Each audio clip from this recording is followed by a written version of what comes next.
Very good morning to all. तो कल हम लोग डिजिटल मार्केटिंग के बारे में पढ़े थे। लास्ट टॉपिक डिजिटल मार्केटिंग क्या होता है। तो जब हम कोई वेबसाइट्स, इसको थोड़ा सा हम लोग रिवाइज कर लेते हैं, उसके बाद फिर आगे बढ़ेंगे।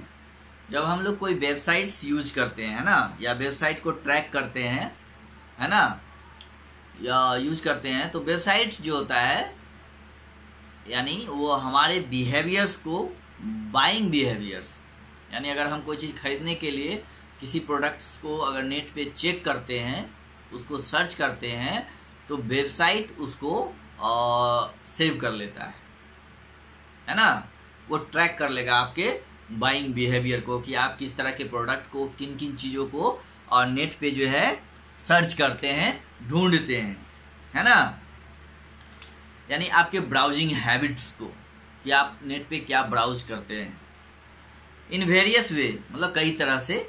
while we are online and then reach us the specific advertisement that interest you, है ना। तो जैसे ही हम लोग ऑनलाइन होते हैं तो वो आप तक जो है उस तरह का एडवर्टीजमेंट जो है पहुंचा देता है ना। जैसे ही आप ऑनलाइन होइएगा, ठीक है, या हम लोग ऑनलाइन होते हैं तो देखिएगा जैसे ही साइट्स खोलेंगे कि आपके सामने किसी न किसी तरह का एक एडवर्टीजमेंट आ जाएगा। तो एडवर्टीजमेंट उन्हीं चीज़ों से रिलेटेड आता है जो आप जिस तरह के ब्राउज करते हैं, है ना। यानी सिस्टम पे बैठ के जो चीज़ों को सर्च करते हैं नेट पे, वो सारी चीज़ें, उनसे रिलेटेड जितने भी एडवर्टीजमेंट्स होते हैं वो उसका आपको प्रमोशनल मटेरियल्स दिखाई देगा, ठीक है। तो आजकल जो है वो डिजिटल मार्केटिंग, इसी को हम लोग बोलते हैं। जैसे ही हम लोग मोबाइल खोलते हैं, कोई ऐप खोलिएगा या कोई साइट्स खोलिएगा, तो वहाँ पे आपको किसी न किसी प्रोडक्ट का जो है आपके पास जो है वो प्रोडक्ट का एडवर्टीजमेंट आ जाएगा, है ना। जैसे हम लोग फेसबुक खोलते हैं, है ना, ट्विटर खोलते हैं। जैसे ही हम लोग ऑनलाइन जाते हैं सोशल मीडिया पे, फेसबुक पे या ट्विटर पे, है ना, तो बहुत तरह के प्रमोशनल मटेरियल्स आते हैं और बहुत तरह के प्रचार आपको दिखाई देंगे। तो जो फेसबुक पे या फिर आपको फेसबुक के माध्यम से, ट्विटर के माध्यम से, या और भी बहुत तरह के सोशल साइट्स हैं जिसपे आपको बहुत तरह के प्रमोशनल मटेरियल्स दिखाए जाते हैं। तो जो ऑनलाइन प्रमोशनल मटेरियल्स दिखाया जाता है वो डिजिटल मार्केटिंग है ना। यानी the process of reaching out to the people and customer with the information of products and services over internet mainly through social media and email is called digital marketing, है ना। यानी process of reaching, जो आप तक पहुंचने का जो process है, प्रक्रिया है ना, लोगों तक, कस्टमर तक, with the information of product, यानी वो अपने प्रोडक्ट के इंफॉर्मेशन के साथ और उसके सर्विस के साथ, है ना, over internet mainly through social media, खास करके सोशल मीडिया के थ्रू या ईमेल्स के थ्रू, है ना। जो प्रोडक्ट का इंफॉर्मेशन आप तक पहुंचता है वो क्या है, डिजिटल मार्केटिंग है। और पहले जो है इस तरह के मार्केटिंग जो है पहले हम लोग न्यूज़पेपर में, मैगजीन्स में प्रचार देखते थे, या बाज़ारों में बैनर, पोस्टर, पम्पलेट्स देखते थे। अब उसकी ज़रूरत वो भी होते हैं और साथ में आपको सोशल मीडिया के माध्यम से भी, इंटरनेट के माध्यम से भी वो आपके घर तक भी जो है, यानी, है ना, वो प्रमोशनल मटेरियल्स जो है अपने प्रोडक्ट का इंफॉर्मेशन और जो सर्विसेज हैं वो आपके मोबाइल तक पहुंच जाता है। इसके लिए आपको मार्केट्स जाने की, न्यूज़पेपर, मैगजीन्स पढ़ने की जरूरत नहीं है ना। तो ये डिजिटल मार्केटिंग है। और जब हम लोग कोई चीज़ खरीदते हैं, when we buy something online, the seller keep tracks of our preference, interested, buying habits and surfing habits. और जब हम लोग कोई चीज़ ऑनलाइन खरीदते हैं ना, तो जो सेलर्स होते हैं, यानी जो बेचने वाले होते हैं, जैसे फ्लिपकार्ट है, फिर या अमेजन है, या स्नैपडील्स है, तो वो हमारे प्रेफरेंस को, यानी हम लोग क्या चाहते हैं उसका वो रिकॉर्ड रख लेता है ट्रैक करके, है ना। जो हमारा इंटरेस्ट है बाइंग में, हम क्या किस तरह की चीज़ें खरीदते हैं, किस तरह का प्रोडक्ट लेते हैं, कौन कौन से प्रोडक्ट लेते हैं, तो वो जो आपकी आदतें होती है सर्फिंग करने की, उन सब को वो ट्रैक करके रखता है। Then according to our buying preference they display us with the suitable advertisement and offer.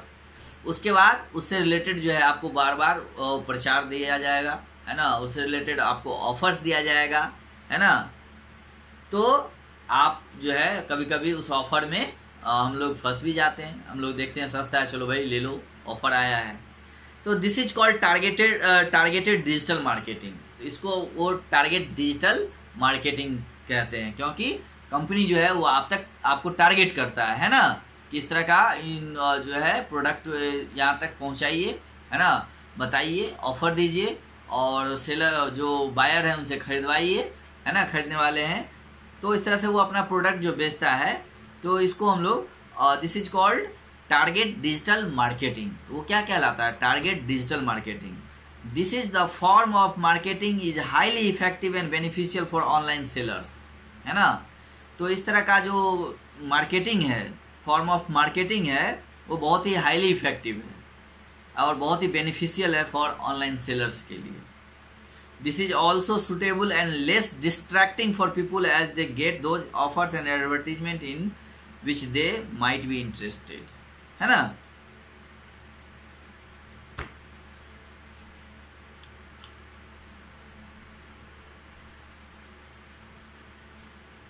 अब देखिए कि नेक्स्ट है cloud computing and SaaS, SaaS। Cloud computing क्या होता है? अब हम लोग क्लाउड कंप्यूटिंग के बारे में जानेंगे। एंड SaaS यानी software as a service. The program and games, cloud computing के बारे में हम लोग पढ़ रहे हैं अभी। यानी the programs and the games we use are installed on our computer और मोबाइल फ़ोन, है ना। जो हम लोग प्रोग्राम या कोई गेम यूज करते हैं हम लोग, है ना, तो वो क्या होता है, वो या तो वो हमारे कंप्यूटर में या मोबाइल फ़ोन में इंस्टॉल्ड होता है ना, पहले से वो सॉफ्टवेयर इंस्टॉल्ड होता है। इमेजिन, कह रहा कल्पना करिए, imagine that you want to use a program but you do not want it permanently installed on your computer. कह रहा है कि कल्पना कीजिए कि आप प्रोग्राम्स को यूज करना चाहते हैं but you do not want it permanently installed on your computer, लेकिन इसको अपने कंप्यूटर में परमानेंटली इंस्टॉल करना नहीं चाहते हैं, है ना। दिस इज पॉसिबल, ये संभव है, with the technology called cloud computing, है ना। तो ये जो है पॉसिबल है, संभव है, किस तकनीकी से? तो क्लाउड कंप्यूटिंग, है ना, जिसको हम लोग क्लाउड कंप्यूटिंग कहते हैं। This with the technology called cloud computing. Here the term cloud refers to the internet. यहाँ पे क्लाउड का मतलब वो जो क्लाउड बादल होते हैं उससे नहीं है, यहाँ पे क्लाउड टर्म का मतलब है इंटरनेट, है ना, यानी इंटरनेट कंप्यूटिंग, ठीक है। तो उसको हम लोग क्लाउड कंप्यूटिंग बोलते हैं, क्लाउड कंप्यूटिंग, ठीक है। यहाँ पे ध्यान देना है, क्लाउड का मतलब इंटरनेट है, वो इंटरनेट को रेफर करता है। Today over internet you can use several programs and software without having them installed on your computer. कह रहा है कि आज जो है हम लोग इंटरनेट पे बिना किसी प्रोग्राम, बहुत सारे ऐसे प्रोग्राम्स हैं और सॉफ्टवेयर हैं जिसको बिना इंस्टॉल किए हुए हम लोग अपने कंप्यूटर में यूज कर सकते हैं, है ना, उसका प्रयोग कर सकते हैं। टुडे ओवर इंटरनेट यानी इंटरनेट पे जो है you can use several programs, बहुत सारे ऐसे प्रोग्राम्स हैं या सॉफ्टवेयर हैं जिसको हम लोग बिना इंस्टॉल किए हुए अपने कंप्यूटर में यूज कर सकते हैं, ठीक है। This way you pay only for the exact usage of the service instead of buying the pay only for the exact buying the whole software unnecessarily, है ना। तो इस तरह से this way you pay only for the exact usage, तो इसमें क्या होगा कि आपको पे करना पड़ेगा उतना ही जितना आप यूज करेंगे, है ना। This way you pay only for the exact usage of the service instead of buying the whole software unnecessarily, है ना। जब आपको पूरे सॉफ्टवेयर की जरूरत नहीं है, वो अननेसेसरी है, तो ऐसे स्थिति में हम लोग क्या करेंगे, ये उसको क्लाउड कंप्यूटिंग की तरह यूज करेंगे, है ना। यानी प्रोग्राम को इंस्टॉल नहीं करेंगे, जितनी जरूरत है उतना ही यूज करेंगे और उतना ही का पे करेंगे, है ना। Such software which is available over internet as and when you need it called software as a service, है ना। तो इस तरह के सॉफ्टवेयर जो है और इंटरनेट पे अवेलेबल है ना। जब भी आपको जरूरत हो आप उसका यूज कर सकते हैं, और इसको हम लोग क्या बोलते हैं, it is called software as a service and the technology is called cloud computing. और ये जो टेक्नोलॉजी है, ये जो तकनीकी है, इसको हम लोग क्लाउड कंप्यूटिंग कहते हैं। The software is installed on advance and powerful servers across internet, है ना। सॉफ्टवेयर जो है इंस्टॉल किया जाता है बहुत ही एडवांस एंड पावरफुल सर्वर पे across internet. User just need to subscribe the required service and use it after reasonable payment, है ना। तो यूजर को जब भी जरूरत होगा, जब भी आवश्यकता होगा, तो उसको सब्सक्राइब करेंगे, है ना, उस सर्विस को, एंड यूज इट, और आफ्टर रीजनेबल पेमेंट, यानी रीजनेबल पेमेंट, जो उसका पेमेंट होगा उसको करने के बाद, पेमेंट करने के बाद आप उसको यूज कर सकते हैं। For business and large organization cloud computing is an economical option, है ना। फॉर बिजनेस के लिए या कोई बड़ा लार्ज ऑर्गेनाइजेशन है तो उसके लिए क्लाउड कंप्यूटिंग जो है बहुत ही इकोनॉमिकल ऑप्शन है, यानी कम खर्चे वाला और धंधा है। तो ये क्लाउड कंप्यूटिंग होता है, कहने का मतलब कि आप जो है कोई भी सॉफ्टवेयर या प्रोग्राम या गेम्स को जो है अपने कंप्यूटर में परमानेंट अगर इंस्टॉल नहीं करना चाहते हैं तो उसको आप मत करिए, है ना। आप जो है बिना इंस्टॉल, परमानेंट इंस्टॉल किए हुए भी उसको यूज कर सकते हैं। और इसी तकनीकी को, इसी टेक्नोलॉजी को हम लोग क्लाउड कंप्यूटिंग कहते हैं। आपको जितनी ज़रूरत है उतना ही यूज कीजिए, उसका उतना ही का पे आपको करना पड़ेगा, ठीक है।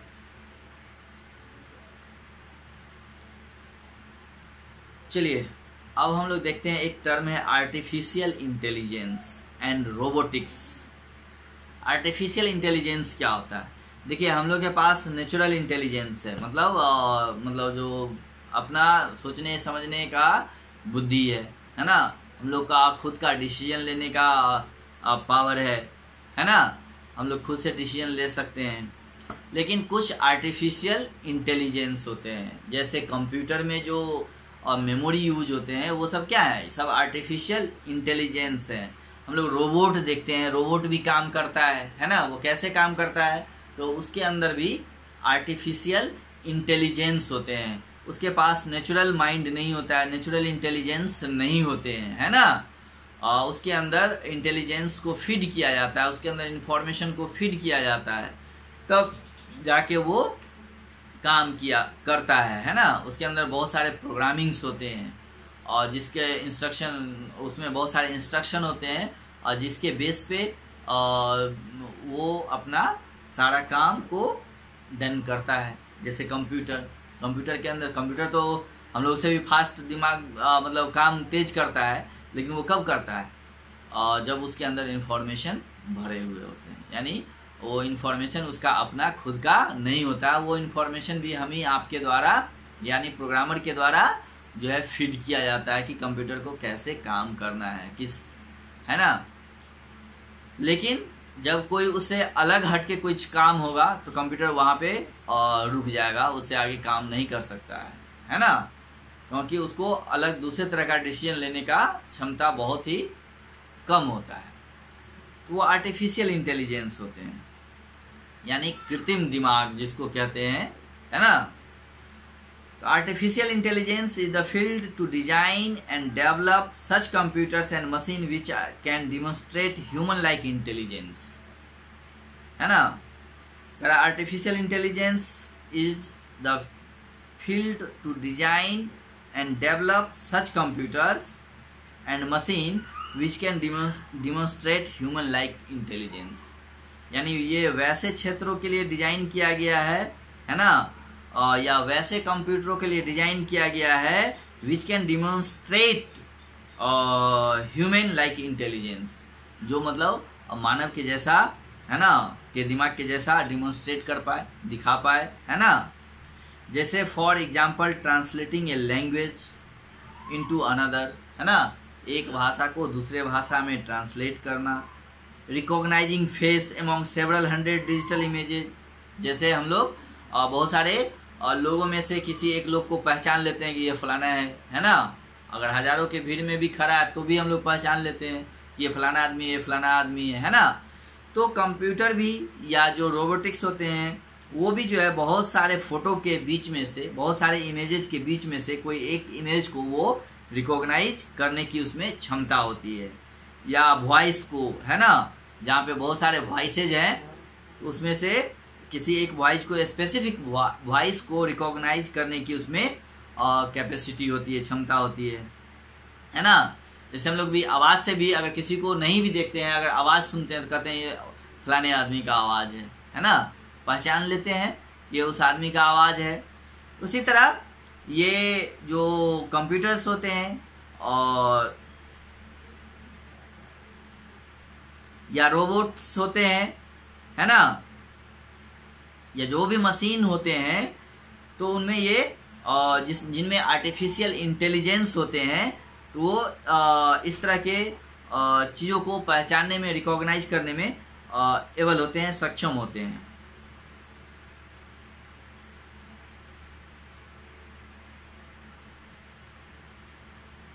उसके बाद मेकिंग स्मार्ट डिसीजंस, है ना, like navigation through traffic on road, है ना, उसके लिए भी ये स्मार्ट डिसीजन लेते हैं। नेविगेट कर जाएंगे मतलब दूसरी तरफ मुड़ जाएंगे अगर कहीं पे ट्रैफिक है तो। Experiment are ongoing in the field, है ना, इस तरह का जो है एक्सपेरिमेंट अभी जारी है।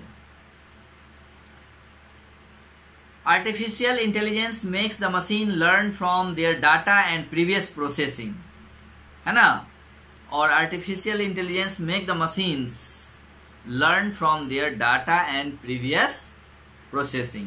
Depending on that learning they must make further decision to accomplish a complex task, है ना।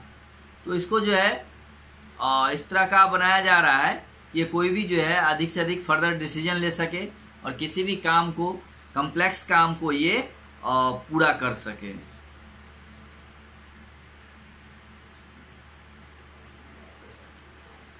ठीक है। Engineering and science together form the field of robotics. अब देखिए इंजीनियरिंग और साइंस ये दोनों मिल करके एक साथ रोबोटिक्स के क्षेत्र में काम कर रहे हैं। This field involves design and develop of robots, है ना।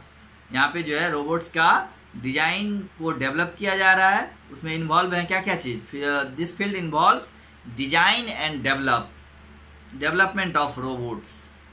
Robots are used mostly in dangerous environment where human live are valuable, है ना। Today robots are used in manufacturing, mining and tasks that involves danger for human।